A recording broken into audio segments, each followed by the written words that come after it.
It's so hard to beat Taylor Jensen.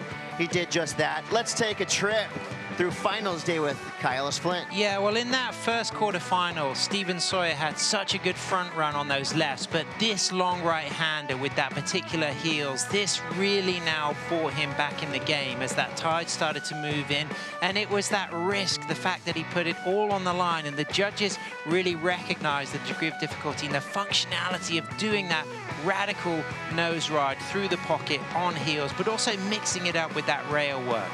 Yes, exactly, as we saw in that last clip there where he did that cutback, but switched the feet in the same moment. And people don't realize how technically difficult that is, and it's really good not only to see that variety added, but the judges acknowledging it. Yeah, and then coming up against Johnny, you knew he was gonna have to continue that lively approach because Johnny's snap and whip in the turns, but this was great the way he would link sections by flexing and really rock and rolling either on the nose or in the trim spot in the middle and engaging the roll bottom and the fins. You just got to see Johnny looking over his shoulder, recognizing that he was up against a master on fire, also using the hang heels in the semi-final as well.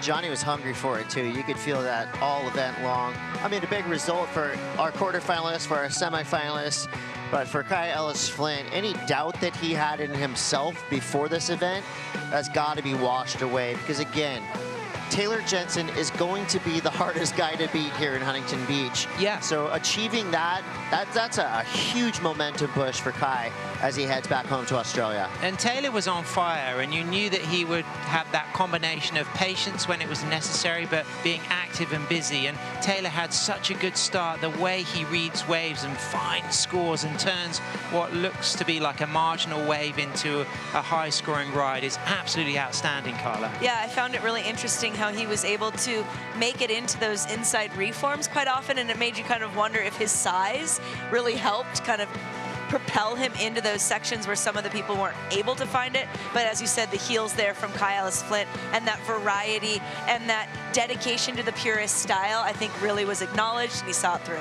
And it was great. The heels were a feature of every round today, the quarter, the semi, the final. And I just think that was Kai digging deep and knowing that he needed to up the ante. We all know he's got the surfing, but what we're seeing now this season so far is somebody who's hungry, willing to take risks, willing to be creative. And also, now, I mean, you see this guy's heat IQ improving every time he surfs. Remember, Taylor Jensen started strong in that final with a 6.83, which kind of put Ellice-Flint on notice, but he bounced back in a big way with a 6.3 and a 7.5.